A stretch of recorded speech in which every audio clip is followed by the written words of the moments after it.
Okay so SBI पहला ऐसा bank बना है, first bank to join India International Bullion Exchange, जो कि गिफ्ट सिटी गांधीनगर गुजरात में सिचुएटेड है। और ये टीसीएम मेंबर बना है।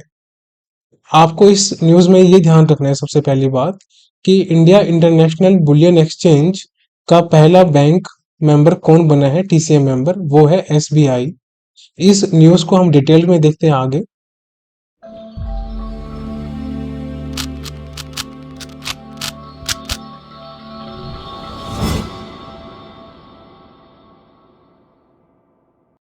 Hello future officers, I hope you perfect there and doing deadly study.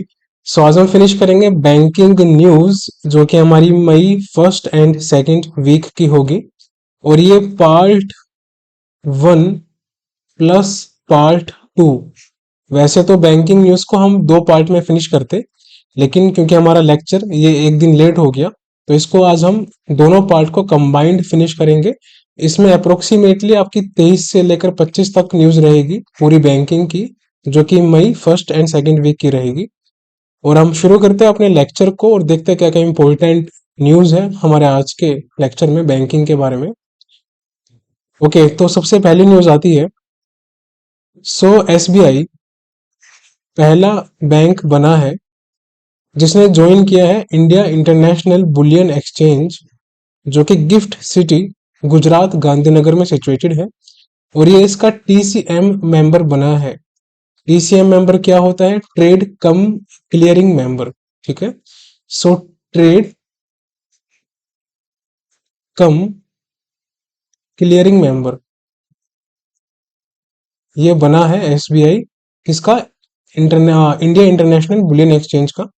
अब ये जो बुलियन एक्सचेंज होता है, यहाँ पर गोल्ड सिल्वर वगैरह और जो अदर मेटल्स होते हैं, प्रीशियस मेटल्स, उनका इंपोर्ट सेलिंग वगैरह होता है। अब इस न्यूज को डिटेल में देख लेते हैं क्या है। सो एसबीआई बिकेम फर्स्ट बैंक, काफी इंपॉर्टेंट है आपके एग्जाम के लिए, इसको ध्यान से सुनो।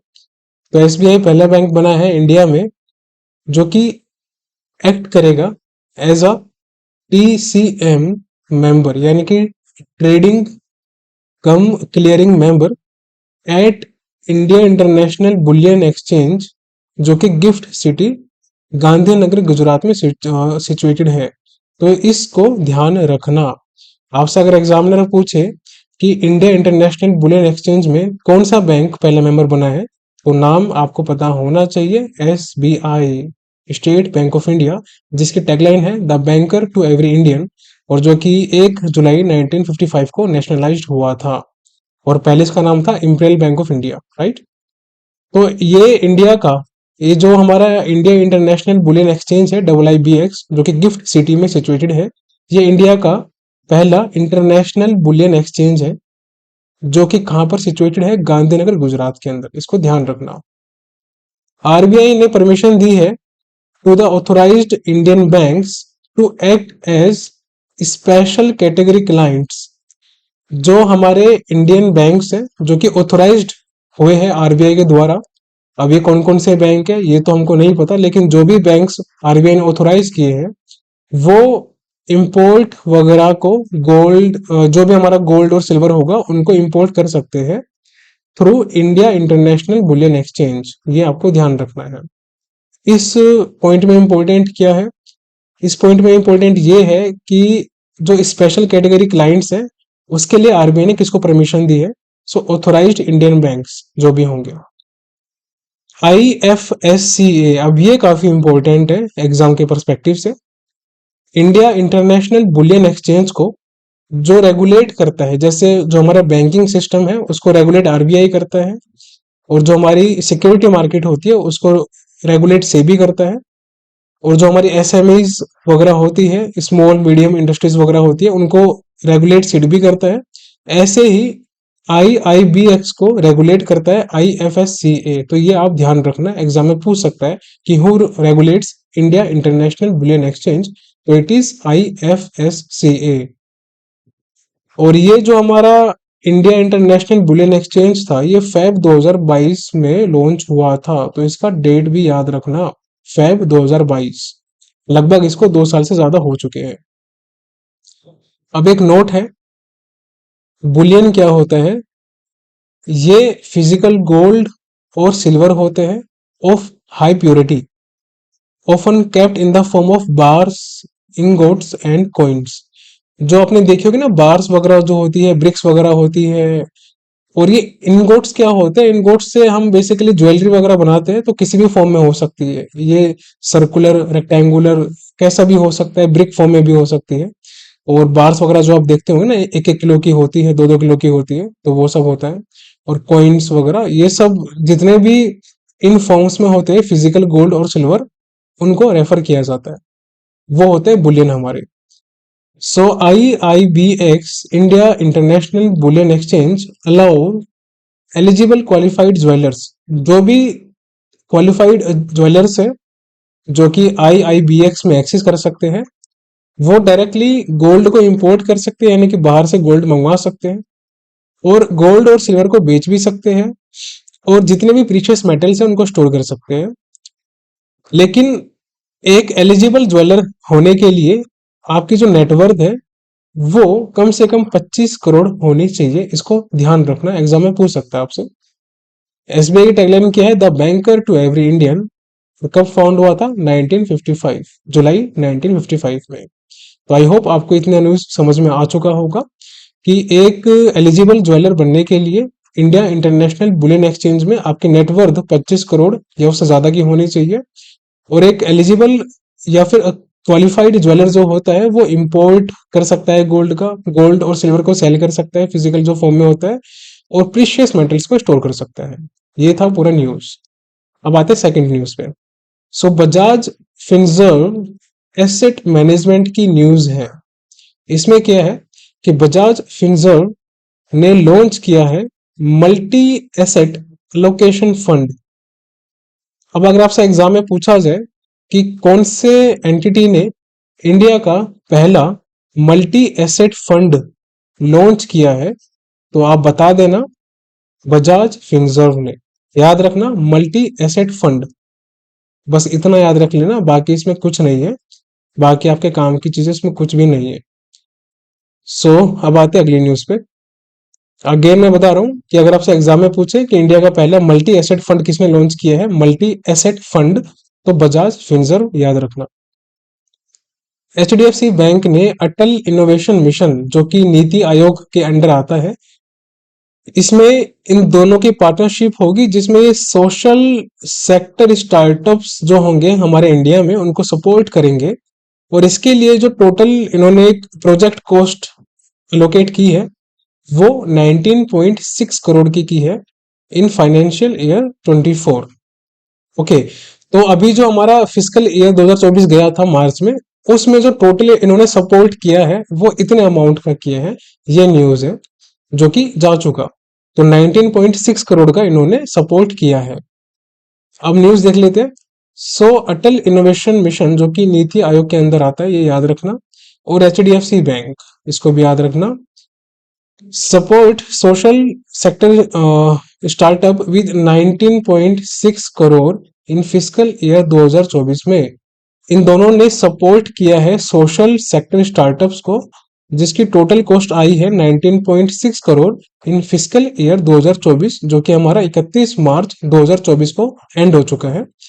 और ये कौन से प्रोग्राम के तहत है? तो HDFC बैंक का एक प्रोग्राम है जिसका नाम है परिवर्तन स्टार्टअप ग्रांट्स। इसका नाम जरूर याद रखना, एग्जाम में पूछ सकता है।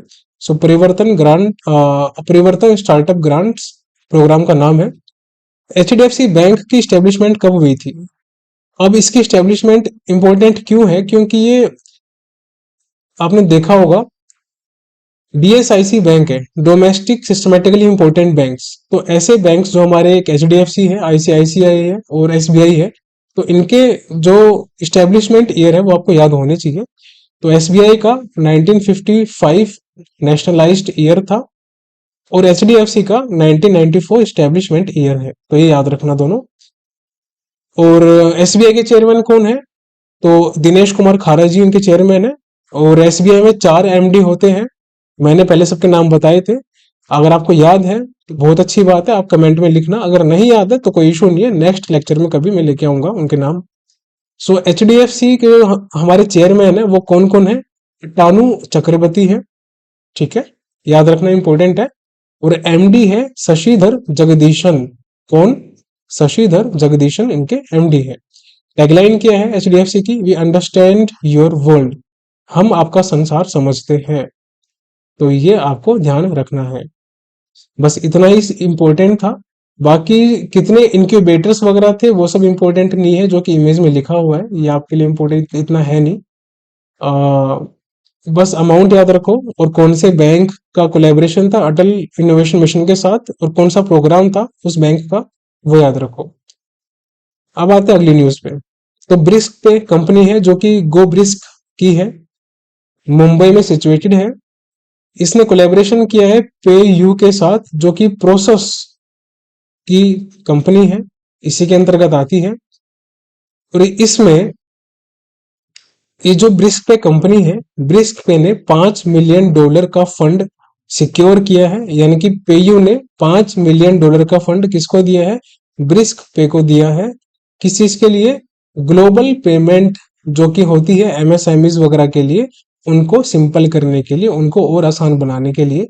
तो आपसे अगर एग्जाम में पूछा जाए कि पेयू ने अभी $5 मिलियन का जो फंड अलोकेट किया था to simplify global payments for MSMEs वगैरह, वो किस कंपनी को फंड अलोकेट किया है? तो ब्रिस्क पे याद रखना। और किसने किया है? पेयू ने किया है। कितना किया है? $5 मिलियन का, राइट। अब आते हैं अगली न्यूज पे। ANQ फाइनेंस और यस बैंक, दोनों को याद रखना। अभी तक हमने एक SBI की न्यूज पढ़ी थी, जो कि पहला बैंक बना है इंडिया इंटरनेशनल बुलियन एक्सचेंज में एज अ TCM मेंबर। और सेकंड न्यूज में हमने अटल इनोवेशन मिशन के बारे में पढ़ा था, जिसके साथ HDFC ने कोलैबोरेशन किया था। और अब ये थर्ड न्यूज में यस बैंक की न्यूज है, जिसने ANQ फाइनेंस के साथ कोलैबोरेशन किया है। सो इसके साथ मिलके यस बैंक ने 2 क्रेडिट कार्ड लॉन्च किए हैं। अब ये थोड़ा सा इंपॉर्टेंट है। तो एक का नाम है पाई, ठीक है, ये वाला जो आपका मैथ का पाई होता है ना, ऐसे याद कर लो। और दूसरे का नाम है फी। तो पाई और फी, ये 2 क्रेडिट कार्ड लॉन्च किए हैं, बहुत इंपॉर्टेंट है, एग्जाम में आने के चांसेस है। तो यस बैंक याद रखना। यस बैंक ने लॉन्च किया है किसके साथ मिलके? ANQ फाइनेंस के साथ मिलके। और यस बैंक के MD CEO कौन है? इनको भी याद रखो, प्रशांत कुमार। और HDFC के जो हमारे चेयरमैन थे वो कौन थे? अटानु चक्रवर्ती थे। MD कौन थे? शशिधर जगदीशन थे। इनको भी याद रखो। यस बैंक कब स्टैब्लिश किया गया था? तो 2004 में स्टैब्लिश किया गया था। और HDFC बैंक कब स्टैब्लिश किया गया था? तो 1994 में स्टैब्लिश किया गया था। ये देखो, ठीक है। सो 1994 में हमारा HDFC था, और यस बैंक 2004 में स्टैब्लिश किया गया था। HDFC का जो टैगलाइन था वो था वी अंडरस्टैंड योर वर्ल्ड, हम आपका संसार समझते हैं। और यस बैंक की जो टैगलाइन है वो क्या है? लाइफ को बनाओ रिच, जिंदगी को बनाओ अमीर, ये इसकी टैगलाइन है। अब आते हैं अगली न्यूज पे। NIPL याद रखना, NPCI की सब्सिडरी है, जिसका नाम है, N से है NPCI, I से है इंटरनेशनल, P से पेमेंट, L से लिमिटेड। सो NPCI इंटरनेशनल पेमेंट लिमिटेड, इसने बैंक ऑफ नामीबिया के साथ कोलैबोरेशन किया है, ये इंपॉर्टेंट है, याद रखो। अब इस कोलैबोरेशन में ये एक UPI की तरह इंस्टेंट पेमेंट सिस्टम बिल्ड करेंगे, किसके लिए? नामीबिया के लिए, जिससे कि जो डिजिटल फाइनेंशियल सर्विसेज है नामीबिया की, उसको सुधारा जाए, उसको इनहेंस किया जाए। NIPL NPCI international payment limited के CEO कौन है? रितेश शुक्ला जी है, इनको याद रखो, इंपॉर्टेंट है, ठीक है। रितेश शुक्ला जी इनके CEO है NIPL के। और NIPL का कोलैबोरेशन बैंक ऑफ नामीबिया के साथ है, ये भी याद रखना। कंफ्यूज बिल्कुल भी नहीं होना, कतई भी नहीं होना। एशियन डेवलपमेंट बैंक, ये इंपॉर्टेंट रिपोर्ट है जिसका नाम है एजिंग वेल इन एशिया, यानी कि उम्र दराज की बात हो रही है, ओल्ड एज की बात हो रही है। सो ADB की रिपोर्ट है, याद रखना, एशियन डेवलपमेंट बैंक की रिपोर्ट है एजिंग वेल इन एशिया। अब इस पूरी न्यूज को देख लेते हैं, न्यूज क्या है डिटेल में। सो ADB की रिपोर्ट है एजिंग वेल इन एशिया। इसमें इसने बोला है कि जो हमारा भारत है, इंडिया, इसमें लोवेस्ट, सबसे कम हेल्थ इंश्योरेंस कवरेज है। किसमें? ओल्डर पीपल में कितना है? 21%। बाबू इसको याद रखना, बहुत इंपॉर्टेंट है आपके एग्जाम के लिए। स्टेटमेंट बेस्ड भी क्वेश्चन दे सकता है या परसेंटेज पूछ सकता है। ये रिपोर्ट किसने रिलीज की है वो पूछ सकता है। और कौन सी कंट्री में लोएस्ट हेल्थ इंश्योरेंस कवरेज है इस रिपोर्ट के मुताबिक, वो भी पूछ सकता है। तो वो हमारा इंडिया है, भारत। साउथ कोरिया में और थाईलैंड में दूसरी तरफ यूनिवर्सल हेल्थ कवरेज है, यानी कि हर एक इंसान को, ओल्डर पॉपुलेशन को पूरी हेल्थ कवरेज दी जा चुकी है। यहाँ पर कोई कमी नहीं है। तो ये भी कंट्रीज याद रखना, दोनों बहुत इंपॉर्टेंट कंट्रीज है। पूछ सकता है कि कौन सी दो कंट्रीज में एडीपी की जो रिपोर्ट है, एजिंग वेल इन एशिया, इसके मुताबिक वहां पर यूनिवर्सल हेल्थ कवरेज है। तो साउथ कोरिया और थाईलैंड। कौन सा? साउथ कोरिया और थाईलैंड। तो इनका यूनिवर्सल हेल्थ कवरेज है। इंडिया में लोवेस्ट हेल्थ इंश्योरेंस कवरेज है ओल्डर पीपल का, कितना है? 21% है, ये भी याद रखना। Ageing population in Asia and Pacific is set to nearly double. अब इस रिपोर्ट के मुताबिक जो हमारी पॉपुलेशन है, एजिंग पॉपुलेशन है, यानी कि जो ओल्डर पॉपुलेशन है, वो डबल हो जाएगी 2050 तक, एडीबी की रिपोर्ट का कहना है। तो ईयर याद रखना 2050, और कितना हो जाएगी? डबल हो जाएगी। ट्रिपल नहीं होगी, डबल हो जाएगी। डबल याद रखना, 2 टाइम्स हो जाएगी 2050 तक ageing population in Asia and Pacific by ADB report ageing well in Asia. और ये डबल होके 2050 तक कितनी आ जाएगी? 1.2 बिलियन। कितनी आ जाएगी? 1.2 बिलियन। ये भी याद रखना। यानी कि ये लगभग देखा जाए तो पूरे वर्ल्ड का 25% रहेगा। अभी 2022 में कितना है? 13% है, ये भी याद रखना। ठीक है, डेटा इतना टफ नहीं है, 5-6 बार रिवीजन करोगे ना, आराम से माइंड में स्टिक हो जाएगा। ऑप्शन देखते ही सब कुछ याद आ जाएगा आपको। तो याद रखना, ये 2050 तक का इसने बोला है कि डबल हो जाएगी पॉपुलेशन, जो हमारी एजिंग पॉपुलेशन है, यानी कि जो हमारी ओल्डर पॉपुलेशन है, और डबल होकर 2050 तक 1.2 बिलियन आ जाएगी। अब आते हैं अगली स्लाइड पे। अब इस रिपोर्ट के मुताबिक, इस रिपोर्ट ने ये बोला है कि फ्रॉम 2022 से 2050, कब से कब तक? 2022 से 2050 जो लाइफ एक्सपेक्टेंसी है, यानी कि कितना इंसान जी सकता है, 60 साल की एज की एक औरत, यानी कि जो वुमेन की बात करें, तो वो अंदाजा लगाया जा रहा है कि वो इंक्रीज होके 3.7 ईयर्स हो जाएगा।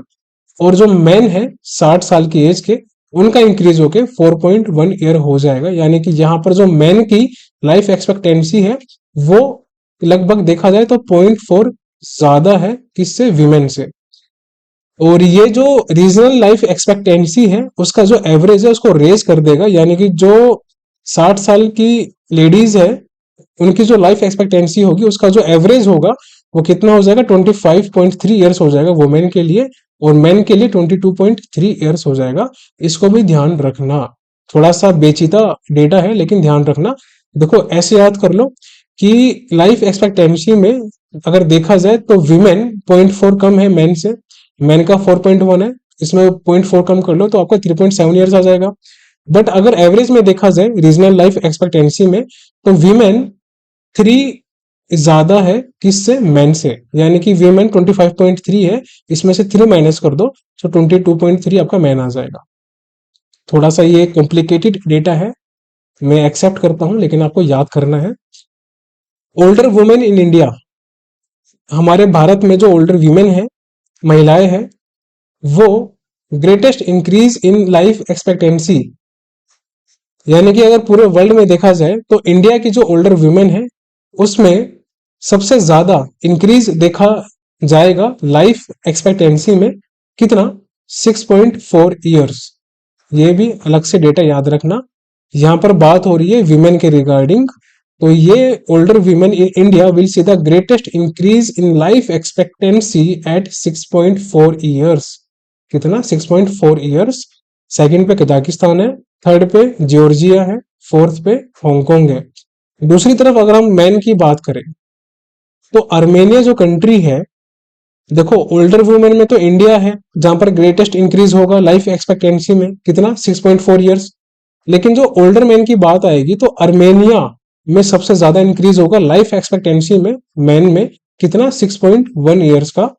इंडिया सेकंड पे आएगा। ठीक है, इंडिया सेकंड पे आएगा विथ 5.7 ईयर्स, और जॉर्जिया अगेन इस पे भी थर्ड में है, और ओल्डर वीमेन में भी थर्ड पे है।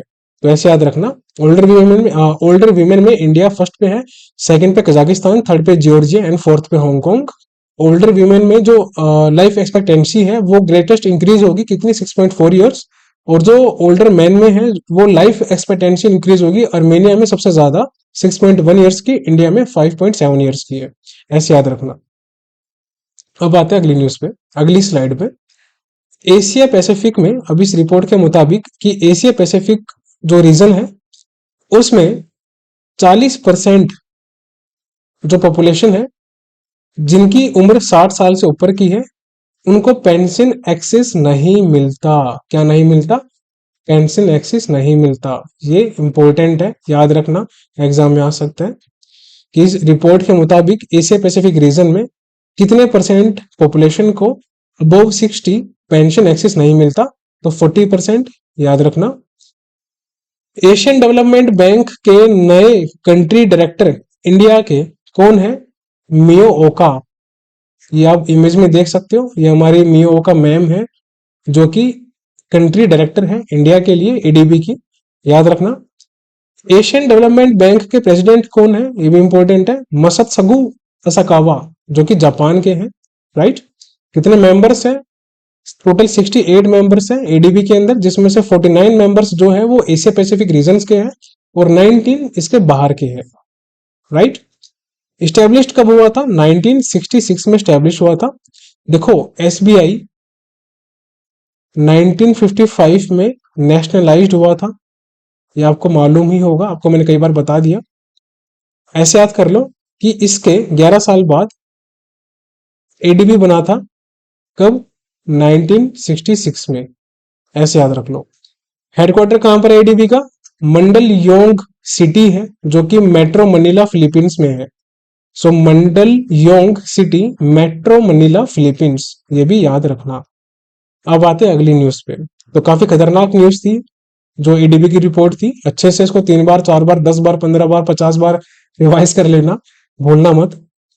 तो अगली न्यूज में आते हैं। तो यहाँ पर दो अलग अलग न्यूज है। पहली न्यूज है साउथ इंडियन बैंक, जिसको हम एस आई भी बोलते हैं, एस आई बी। ये एसबीआई नहीं है, स्टेट बैंक ऑफ इंडिया नहीं है, साउथ इंडियन बैंक है। और इसने कोलैबोरेशन किया है नॉर्दर्न आर्क कैपिटल के साथ। किसके साथ? नॉर्दर्न आर्क कैपिटल के साथ, जिसमें ये लैंडिंग एक्टिविटीज और लोन को ट्रांसफर करने में काफी इनोवेशंस करेंगे। बस इतना सा न्यूज है। अगले न्यूज पे आते हैं, दोबारा सुन लो इसको। साउथ इंडियन बैंक ने नॉर्दर्न आर्क कैपिटल के साथ जो लोन ट्रांसफर या फिर लोन की एक्टिविटीज होती है उसमें इनोवेशन करने के लिए पार्टनरशिप की है। सेकंड न्यूज में यस बैंक, अभी हमने एक न्यूज पढ़ी थी जिसमें यस बैंक ने 2 क्रेडिट कार्ड लॉन्च किए थे, पाई और फी, तो आपको पता होगा। अब यहां पर यस बैंक ने एक और कोलैबोरेशन किया है ई बैंक्स के साथ, ई बैंक्स, और ये किस चीज के लिए किया है? क्रॉस बॉर्डर पेमेंट्स के लिए किया है। बस इतना याद रखना, और इसमें कुछ भी नहीं है। देखो, क्रॉस बॉर्डर पेमेंट किसके लिए होती है? Indian merchants, international merchants, customers, इनके लिए होती है। बस वही दे रखा है कि इंटरनेशनल मर्चेंट्स वगैरह जो आपके होंगे या जो आपके इंडियन कस्टमर्स होंगे उनके फायदे के लिए ये इनोवेशन किया जाएगा।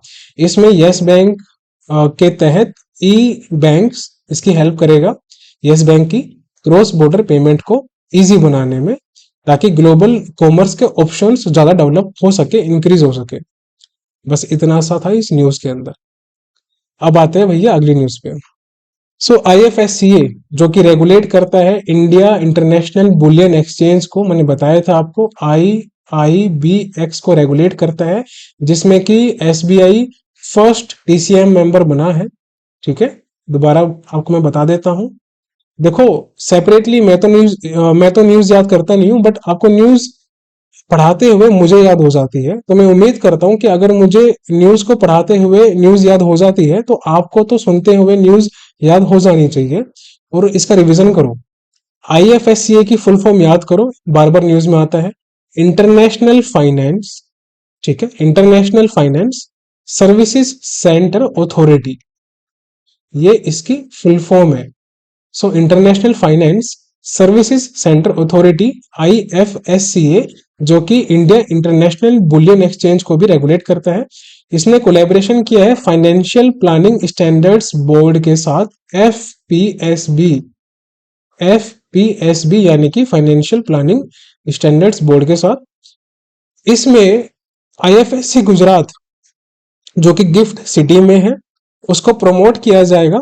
दोबारा सुन लो, IFSCA ने पार्टनरशिप की है फाइनेंशियल प्लानिंग स्टैंडर्ड्स बोर्ड के साथ FPSB, जिसमें FPSB हेल्प करेगा IFSC को प्रमोट करने में, जो कि गिफ्ट सिटी में सिचुएटेड है। IFSC as a global finance hub promote करेगा।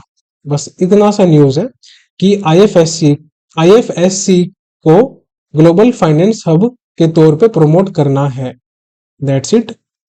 अब आते हैं अगली न्यूज पे। तो सेतु, जो कि पाइन लैब्स की सब्सिडरी है, पाइन लैब्स के अंतर्गत आती है, इसने सर्वम आर्टिफिशियल इंटेलिजेंस, सर्वम AI के साथ कोलैबोरेशन किया है। सेतु सर्वम याद रखना, सेतु एंड सर्वम 5-6 बार रीड कर लो, याद हो जाएगा। सो इन्होंने लॉन्च किया है इंडिया का पहला LLM यानी कि लार्ज लैंग्वेज मॉडल, जिसका नाम है सीसेम। क्या नाम है? सीसेम। ये आप याद रखना, बहुत इंपॉर्टेंट है। और ये banking and financial insurance sector के लिए है लार्ज लैंग्वेज मॉडल, जिसमें ये क्रेडिट डिसीजन मेकिंग जो होंगे उसको इम्प्रूव करेगा। यानी कि किसको लोन देना है नहीं देना, क्या इसका इम्पैक्ट रहेगा।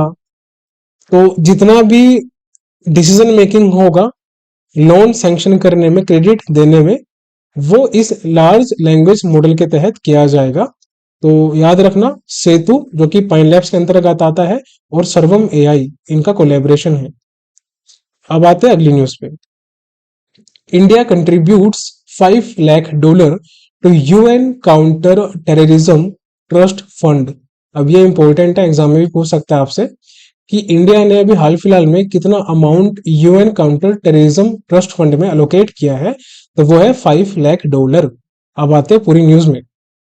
इंडिया की परमानेंट रिप्रेजेंटेटिव जो है UN में एम्बेसडर, वो कौन है? रुचिरा कंबोज जी है, रुचिरा कंबोज मैम है, इनका नाम याद रखना। इन्होंने $5 लाख प्रेजेंट किए हैं, यानी कि अलोकेट किए हैं किसको? UN trust fund. किस चीज के लिए? काउंटर टेररिज्म, टेररिज्म को काउंटर करने के लिए, इसको पूरी तरह से खत्म करने के लिए, कंट्रोल करने के लिए ये फंड अलोकेट किया जाता है। ये इमेज में आप देख सकते हो, रुचिरा कंबोज मैम है यहाँ पर। और इंडिया का अब तक का जो फाइनेंशियल सपोर्ट रहा है UN ट्रस्ट फंड में फॉर काउंटर टेररिज्म, वो कितना रहा है? $2.55 मिलियन। इसको याद रखना। 1 मिलियन में वैसे तो देखा जाए तो 10 लाख होता है, बट यहाँ पर बात हो रही है डॉलर की, तो ये अमाउंट ज्यादा रहेगा, तो आपको इसको मिलियन डॉलर में ही याद रखना पड़ेगा। सो $2.55 मिलियन अब तक इंडिया अलोकेट कर चुका है। और अभी हाल फिलहाल में $5 लाख भी अलोकेट किए हैं, और $5 लाख को ऐड करने के बाद आपका $2.55 मिलियन बना है। फाइन। अभी जो कतार कंट्री है, इसने सबसे ज्यादा फंड अलोकेट किया है UN trust fund for counter terrorism के लिए। कितना है? $13.9 करोड़। तो याद रखना कि कौन सी कंट्री ने टॉप किया है, तो कतर कंट्री है जिन्होंने टॉप किया है 13.9 करोड़, यानी कि अप्रोक्सीमेटली $14 करोड़ इन्होंने अलोकेट किया है। UNOCD फुल फॉर्म क्या है इसकी? UN office of counter terrorism. इनके सेक्रेटरी जनरल कौन है? याद रखो, इंपॉर्टेंट है, व्लादिमीर वोरोनकोव। ये इनके सेक्रेटरी जनरल है, व्लादिमीर वोरोनकोव। व्लादिमीर पुतिन रशिया के प्रेसिडेंट है, वो नहीं है, उनको याद रखना। ये सेक्रेटरी जनरल की बात हो रही है, व्लादिमीर वोरोनकोव सेक्रेटरी जनरल है UN office of counter terrorism के। हेडक्वार्टर कहाँ है UNOCD का? न्यूयॉर्क यूएसए में है, राइट। और यूनिसेफ का भी हेडक्वार्टर न्यूयॉर्क में है, लेकिन यूनिसेफ इंडिया का हेड ऑफिस इंडिया में न्यू दिल्ली में है, ठीक है, दोनों अलग चीजें हैं। सो कैनरा एचएसबीसी लाइफ इंश्योरेंस, ये अलग न्यूज हमारी आ चुकी है। इन्होंने promise for growth unique unit linked insurance plan launch किया है। इसको हम यूलिप भी बोलते हैं इंश्योरेंस की भाषा में, यूलिप प्रोग्राम या फिर यूलिप प्लान। तो याद रखना भैया कि कैनरा एचएसबीसी लाइफ इंश्योरेंस ने प्रोमिस फॉर ग्रोथ लॉन्च किया है, जिसमें 3 सेगमेंट है। प्रोमिस फॉर वेल्थ है, प्रोमिस फॉर केयर है, प्रोमिस फॉर लाइफ है। सो WCL वेल्थ होगी तो आप अच्छे से अपना ध्यान रख पाओगे, है ना। और जब ध्यान रख पाओगे तो जिंदगी को अच्छे से जी पाओगे, लाइफ। तो पैसा, केयर और जिंदगी, ये याद रखना। तो कैनरा एचएसबीसी लाइफ इंश्योरेंस ने लॉन्च किया है promise for growth ULIP programme. बस इतना ऐसा इस न्यूज में, बाकी कुछ नहीं है। अब आते हैं अगली न्यूज में। आईसीआईसीआई प्रूडेंशियल लाइफ इंश्योरेंस, जिसको हम आईसीआईसीआई प्रू भी बोलते हैं, इन्होंने लॉन्च किया है आईसीआईसीआई प्रू प्लेटिनम। अब आपको एग्जाम में आईसीआईसीआई प्रू तो नहीं देगा, आपको सिर्फ प्लेटिनम देगा कि कौन से इंश्योरेंस सेक्टर ने अभी हाल फिलहाल में खुद का पहला यूलिप प्लान लॉन्च किया है, जो कि प्लेटिनम नाम से है। तो वो कौन है? ICICI prudential life insurance. इनके एमडी और सीईओ कौन है? अनूप बगची जी इनके एमडी सीईओ है। और कैनरा एचएसबीसी ने कौन सा लॉन्च किया था? प्रोमिस फॉर ग्रोथ, ये भी याद रखना।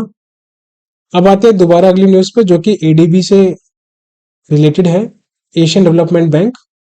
सो एडीबी ने एग्री किया है कि वो रिन्यू अमाउंट करेगा कितना? $5 बिलियन का। अब रिन्यू या फिर रिप्लेनिशमेंट बात एक ही है, अब किसके लिए करेगा वो हम देखते हैं डिटेल में। सो एडीबी ने सहमति दी है फॉर रिप्लेनिशमेंट या फिर रिन्यूअल। रिन्यूअल होता है दोबारा से अमाउंट प्रोसेस करना। जब एक बार अमाउंट दे दिया जाता है और वो अमाउंट फिनिश हो चुका होता है, तो दूसरे टर्म के लिए जब अमाउंट देते हैं तो उसको कहते हैं रिप्लेनिशमेंट करना या फिर रिन्यूअल करना। तो $5 बिलियन का, कितना? $5 बिलियन, बहुत इंपॉर्टेंट है, याद रखना अमाउंट को, $5 बिलियन का। और ये किस किस के लिए रहेगा? 2 चीजों के लिए रहेगा। ADF-14 यानी कि एशियन डेवलपमेंट फंड 14 नाम से रहेगा, और एक TASF-8 यानी कि टेक्निकल असिस्टेंट स्पेशल फंड। तो इन दोनों को याद रखना, ADF-14 एंड TASF-8। इंडिया भी इसका एक डोनर मेंबर है, यानी कि जो $5 बिलियन अमाउंट दिया जाएगा, इसमें इंडिया भी कुछ अमाउंट कंट्रीब्यूट करेगा। किसके लिए?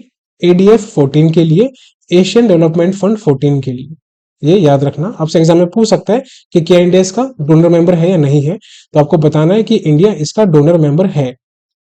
ADF-14 ये सपोर्ट ग्रांट करेगा, यानी कि सपोर्ट देगा 2025 से 2028, यानी कि 2025 को काउंट करो, 2025 आपका हो गया, 2026 हो गया, 2027 हो गया, 2028 हो गया। सो टोटल आपके कितने हो गए? 4 साल हो गए, ठीक है। तो ये हर 4 साल में रिप्लेनिश या फिर रिन्यूअल होता है, ये भी याद रखना। और ये क्या करता है? ये पॉवर्टी को खत्म करने पे फोकस करता है एशिया पैसिफिक रीजन में, और आपकी लाइफ की क्वालिटी को इंप्रूव करने के लिए एफर्ट करता है, इसका टारगेट है। बस इतना सा इस न्यूज में था और कुछ नहीं है। इसका ईयर याद रखना, अगेन बच्चों भूलना मत, 2025 से 28, हर 4 साल में रिन्यू होता है। इंडिया इसका डोनर मेंबर है। अमाउंट कितना है? $5 बिलियन का। प्रोजेक्ट कौन कौन से रहेंगे? ADF-14 और TASF-8।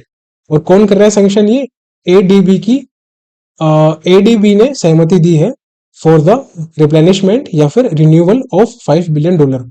एडीबी इसका पूरा जिम्मा उठाएगा। इंडिया और घाना, अभी हमने पढ़ा था नामीबिया के बारे में, जिसमें NIPL NPCI international payment limited bank of Namibia के साथ कोलैबोरेशन करेगा यूपीआई की तरह एक पेमेंट प्रोसेस लॉन्च करने के लिए। अब एक अगली न्यूज में इंडिया और घाना, घाना एक कंट्री है जिन्होंने टारगेट किया है कि इंडिया उनकी हेल्प करेगा, यानी कि एनपीसीआई इनकी हेल्प करेगा घाना की यूपीआई लिंक करने में 6 महीने के अंदर अंदर, यानी कि घाना कंट्री में भी अब यूपीआई का यूज किया जाएगा और इसको 6 महीने के अंतर्गत फिनिश किया जाएगा प्रोजेक्ट को। So NPCI to operationalise UPI for Ghana, Ghana को यूपीआई की फैसिलिटी प्रदान करेगा ऑन GHIPSS। अब ये ध्यान रखना, थोड़ा सा एग्जाम में पूछ सकता है कि GHIPSS क्या है। GHI में आई क्या है, तो आई है इंटर बैंक। दोबारा बोल रहा हूं, ये इंटर बैंक है, ये इंट्रा बैंक नहीं है, ठीक है, इंट्रा बैंक नहीं है, इसको ध्यान रखो। ये है inter bank payment and settlement system. अब ऐसे में आपको एग्जामिनर ऑप्शन दे सकता है अलग अलग, इंटर बैंक, इंट्रा बैंक, और भी 2-3 ऑप्शन दे देगा, तो आपको बताना है इंटर बैंक इसकी फुल फॉर्म में आई है, ठीक है। सो GHIPSS यानी कि GH से हो गया घाना, आई से हो गया इंटर बैंक, P से पेमेंट और SS से हो गया settlement system. So Ghana inter bank payment and settlement system 6 महीने के अंतर्गत ये इसको फिनिश करेंगे। घाना के प्रेसिडेंट कौन है? अब देखो, अब जब बात हो रही है यूपीआई को लिंक करने के लिए, तो एग्जाम में पूछ सकता है आपसे कि कौन प्रेसिडेंट है घाना के। तो नाना अकुफो एडो ये इनके प्रेसिडेंट है, नाना अकुफो एडो, ठीक है। इसको मैं दोबारा से करता हूँ हाईलाइट साफ सुथरा। नाना अकुफो एडो इनके प्रेसिडेंट है घाना के। कैपिटल क्या है? एकरा, एकरा कैपिटल है, याद रखो। करेंसी क्या है? गनेयन सेडी, सेडी बोल लो या फिर केडी बोल लो, कुछ भी बोल लो, आपको याद करने से मतलब है, तो जैसे भी आपसे याद हो बस याद कर लो। सो GHS यानी कि गनेयन केडी इसकी करेंसी है। और यूपीआई की फुल फॉर्म क्या है? यूनिफाइड पेमेंट इंटरफेस, जो कि 2016 में लॉन्च किया गया था। और एनपीसीआई कब स्टैब्लिश हुआ था बाबू? 2008 में हुआ था, ये भी याद रखना, जो कि आरबीआई ने और आईबीए इन दोनों का कोलैबोरेशन था एनपीसीआई को स्थापित करने में, ठीक है। अब आते हैं अगली न्यूज पे।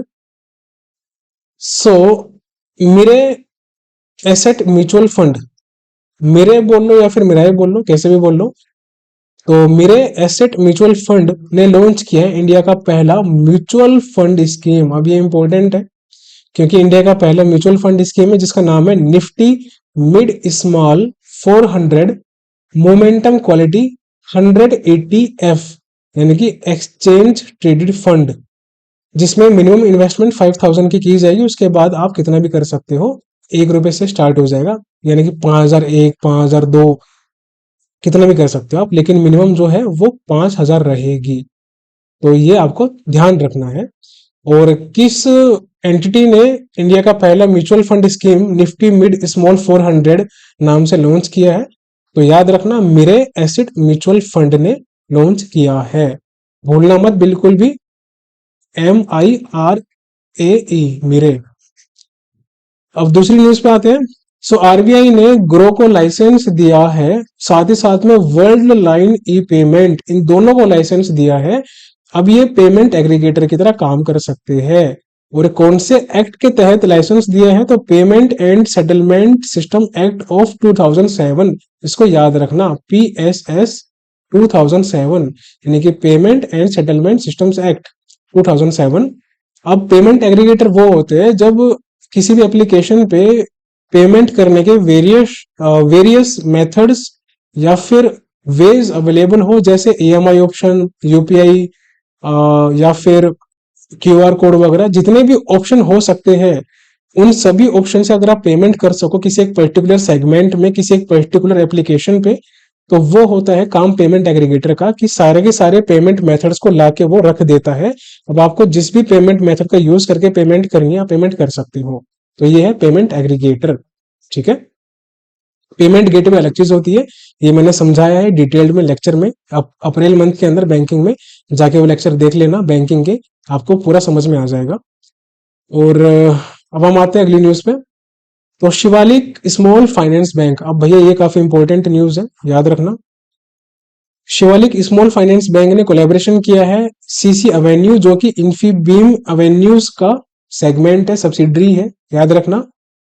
तो इसमें ये जो सीमलेस पेमेंट होगी उस पे काम करेंगे, यानी कि बहुत आसानी से पेमेंट की जा सके, कोई इशू ना आए, ताकि मर्चेंट जो होंगे उनका एक्सेस और ज्यादा इंक्रीज हो सके, और जिसमें ये दोनों पेमेंट प्लेटफॉर्म को कंबाइंड कर देंगे, इंटीग्रेट कर देंगे। अब ये इंपॉर्टेंट क्यों है? क्योंकि स्मॉल फाइनेंस बैंक की न्यूज है, और जब भी कोई ऐसी न्यूज आती है जिसमें स्मॉल फाइनेंस बैंक की न्यूज हो, तो आपको हमेशा अटेंटिव रहना है। एग्जामिनर का फेवरेट सेगमेंट होता है स्मॉल फाइनेंस बैंक की न्यूज। तो शिवालिक स्मॉल फाइनेंस बैंक और सीसी एवेन्यूज, इनका कोलेबोरेशन याद रखना, भूलना मत बिल्कुल भी। सीसी एवेन्यू पहला पेमेंट गेटवे बना था जिसने सेंट्रल बैंक डिजिटल करेंसी को इनिशिएट किया था एज अ पेमेंट गेटवे। तो याद रखना, CC Avenue was the first CBDC payment gateway. ये अभी की न्यूज नहीं है, ये पहले की न्यूज है, बट हो सकता है आपसे एग्जाम में पूछ ले। अब आते हैं अगली न्यूज पे। और अभी हाल फिलहाल में आरबीआई ने कुछ गाइडलाइंस लॉन्च की थी अप्रैल में, जिसमें यह बोला गया था कि स्मॉल फाइनेंस बैंक को अगर यूनिवर्सल बैंक में कन्वर्ट होना है तो उसके लिए उनको 1000 करोड़ अचीव करना पड़ेगा। अभी जो स्मॉल फाइनेंस बैंक का पेड अप कैपिटल है वो कितना है? 200 करोड़ है, और 1000 करोड़ ये डिमांड है। और भी कुछ कंडीशंस है, इसको हम अगली सेगमेंट में जो होगा हमारा मई 3rd एंड 4th वीक का, उसमें डिस्कस करेंगे इन डिटेल जाके कि क्या क्या डिटेलिंग है, क्या इसकी रिक्वायरमेंट्स है, और कितना कितना आपको प्रॉफिट उसमें रिक्वायरमेंट है to convert small finance bank for the universal bank. अभी आप इतना ध्यान रखो जितना बताया गया है, ज्यादा वरना कंफ्यूजन क्रिएट हो जाएगी आपके माइंड में। अब आते हैं अगली न्यूज पे। तो सिटी ग्रुप और एशियन डेवलपमेंट बैंक, तो भैया एडीबी की ये शायद तीसरी न्यूज हम पढ़ रहे हैं अब। तो सिटी ग्रुप और एशियन डेवलपमेंट बैंक ने पार्टनरशिप की है मास्टर रिस्क पार्टिसिपेशन एग्रीमेंट। ठीक है, मास्टर रिस्क पार्टिसिपेशन एग्रीमेंट पर पार्टनरशिप की है सिटी ग्रुप ने एडीबी के साथ, जिसमें ये एसएमईज की जो फाइनेंसिंग है उसको इनहेंस करेंगे, इंप्रूव करेंगे, और इसके लिए जो सपोर्ट दिया जाएगा वो $100 मिलियन का दिया जाएगा। कितना? $100 मिलियन का, जो कि एडीबी सैंक्शन करेगा। तो ये याद रखना। अब आते हैं अगली न्यूज पे। आरईसी लिमिटेड रूरल इलेक्ट्रिफिकेशन करके है ये, जो कि एक महारत्न कंपनी है। सो रूरल इलेक्ट्रिफिकेशन कंपनी, इसका नाम याद रखना, रूरल इलेक्ट्रिफिकेशन ये कंपनी है जो कि हमारे महारत्न कंपनी है। टोटल हमारे पास 13 महारत्न कंपनियां हैं। तो आरबीआई ने परमिशन दी है रूरल इलेक्ट्रिफिकेशन को, आरईसी लिमिटेड को, जिसमें ये अपनी कंप्लीट सब्सिडरी, जो कि सिर्फ और सिर्फ आरईसी लिमिटेड की होगी, ये स्टैब्लिश कर सकता है कहां पर? आईएफएससी गुजरात गिफ्ट सिटी में। तो ये भी आप याद रखना। आरईसी एक एनबीएफसी है, नॉन बैंकिंग फाइनेंशियल कंपनी है। साथ ही साथ में एक पीएफआई है, यानी कि पब्लिक फाइनेंस इंस्टीट्यूशन है। यानी कि देखा जाए तो जितने भी फाइनेंशिंग की बात आती है तो आरईसी उसमें सहायता प्रदान करता है, फंड अलोकेट करता है, और आरबीआई के अंतर्गत ये रजिस्टर है एनबीएफसी। ठीक है, REC limited is a Maharatna company. Total हमारे पास 13 महारत्न कंपनी है, तो ये आपको याद रखना है। और इन सभी 13 महारत्न कंपनी के नाम आपको याद होने चाहिए। कुछ मैं आपको बता देता हूं। एक हमारा एनटीपीसी है, दूसरा हमारा इंडियन ऑयल है, तीसरा हमारा ऑयल इंडिया है, चौथा हमारा भारत पेट्रोलियम है, भारत पेट्रोलियम।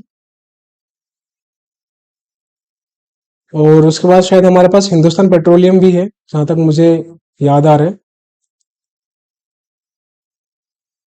और उसके बाद ओएनजीसी हमारे पास, आरईसी जो हमने अभी न्यूज में पढ़ा, कोल इंडिया, और उसके अलावा पावर ग्रिड। तो इतने आप ध्यान रखो। बाकी जितने भी मार्तन कंपनियां हैं वो ऑलरेडी मैंने अप्रैल के मंथ में कवर करवा दिए हैं। अगले सेशन में कभी मैं दोबारा से कवर करवा दूंगा, बस आप सेशंस के साथ बने रहना। अब आते हैं अगली न्यूज पे। तो international finance services centre authority, जो कि इंडिया इंटरनेशनल बुलियन एक्सचेंज को रेगुलेट करता है, आपको मैंने याद करवा दिया होगा बोल बोल के। तो इन्होंने परमिशन दी है आईएफएससी बैंकिंग यूनिट को, जो कि फॉरेन पोर्टफोलियो इन्वेस्टर्स के तौर पे रजिस्टर है सेबी के साथ, कि अब वो डेरिवेटिव इंस्ट्रूमेंट्स इशू कर सकते हैं with Indian securities as underlying assets in GIFT City. तो गिफ्ट सिटी में जो भी बैंकिंग यूनिट जो कि एफपीआई यानी कि फॉरेन पोर्टफोलियो इन्वेस्टर्स के तौर पे काम कर रही है, अब वो डेरिवेटिव इंस्ट्रूमेंट इशू कर सकते हैं। बस इतना सा इस न्यूज में है। तो आपसे एग्जाम में क्या पूछेगा इस न्यूज में से? आपसे एग्जाम में ये पूछ सकता है कि अभी हाल फिलहाल में जो आईएफएससी ने परमिशन दी है, अलाउ किया है बैंकिंग यूनिट्स को जो कि फॉरेन पोर्टफोलियो इन्वेस्टर्स के तौर पे रजिस्टर्ड है, ये किसके अंतर्गत रजिस्टर्स होती है? फॉरेन पोर्टफोलियो इन्वेस्टर्स किसके अंतर्गत रजिस्टर होता है? अब आपको ऐसे ऑप्शन दे देगा आरबीआई, सेबी, सिडबी, आईएफएससी। तो आपको इसमें से बताना है सेबी के अंदर रजिस्टर होती है, बस। और कुछ इसमें इंपॉर्टेंट है नहीं। इंपॉर्टेंट अब इसमें चेयरमैन है आईएफएससीए के, जो कि के राजारमन है। ठीक है। इस्टेब्लिशमेंट कब हुआ था आईएफएससीए का? 2020 में हुआ था। कौन से एक्ट के तहत? IFSCA act 2019। ये आपको ध्यान रखना है। अब आते हैं सेकंड लास्ट न्यूज पे। सो आरबीआई ने बैंक ऑफ बड़ौदा का बोब वर्ल्ड करके एक एप्लीकेशन था जिस पे रिस्ट्रिक्शन लगाई थी section 35A banking regulation act 49 के तहत। याद रखना, सेक्शन भी याद रखना और एक्ट भी याद रखना। और किस लिए लगाई थी? ये जो बैंक ऑफ बड़ौदा था, ये शायद कुछ अनएथिकल तरीके से जो अपने कस्टमर्स थे उनको ऑनबोर्ड कर रहा था। तो ये जो कस्टमर्स की ऑनबोर्डिंग थी, इसको सस्पेंड कर दिया गया था कि आप अब नए कस्टमर्स को ऑनबोर्ड नहीं कर सकते अपने बोब वर्ल्ड एप्लीकेशन पे। और ये अक्टूबर 2023 की बात है। लेकिन अब आरबीआई ने ये रिस्ट्रिक्शन हटा ली है आफ्टर अप्रोक्सीमेटली 6 मंथ। और अब जो बैंक ऑफ बड़ौदा का मोबाइल ऐप है बोब वर्ल्ड, ये कस्टमर्स को ऑनबोर्ड कर सकता है अपने मोबाइल ऐप पे। तो सेक्शन याद रखना किसके तहत रिस्ट्रिक्शन लगाई गई थी और कौन सा एक्ट था, दोनों को याद रखना। बैंक ऑफ बड़ौदा के एमडी सीईओ कौन है? देवदत्त चंद जी है, इनको याद रखो। चेयरमैन कौन है? हसमुख अढ़िया, ये इनके चेयरमैन है, हसमुख अढ़िया। तो देवदत्त चंद इनके एमडी सीईओ है बैंक ऑफ बड़ौदा के। और बैंक ऑफ बड़ौदा के चेयरमैन हसमुख अढ़िया है। हेडक्वार्टर कहाँ पर है बैंक ऑफ बड़ौदा का? ये आपका वडोदरा गुजरात में है। ये थोड़ा सा यूनिक है क्योंकि गुजरात वडोदरा में शायद ही किसी नेशनलाइज्ड बैंक का हेडक्वार्टर हो एक्सेप्ट बैंक ऑफ बड़ौदा। तो ये आपको याद रखना है। टैगलाइन क्या है? India's international bank. काफी यूनिक टैगलाइन है, इसको भी याद रखो। अब आते हैं अगली न्यूज पे। जैसे बैंक ऑफ बड़ौदा के एप्लीकेशन पे बोब वर्ल्ड पे रिस्ट्रिक्शन लगाई थी, ऐसे ही बजाज फाइनेंस लिमिटेड के इंस्टा ईएमआई कार्ड पे और एक ई कॉम करके ई कॉमर्स प्लेटफॉर्म था इसका, इन दोनों पे ही रिस्ट्रिक्शन लगाई थी जिसमें ये लोन्स वगैरह सैंक्शन नहीं कर सकते थे। और ये नवंबर 2023 में लगाई थी रिस्ट्रिक्शन अंडर सेक्शन 35L। बस इतना याद रखना।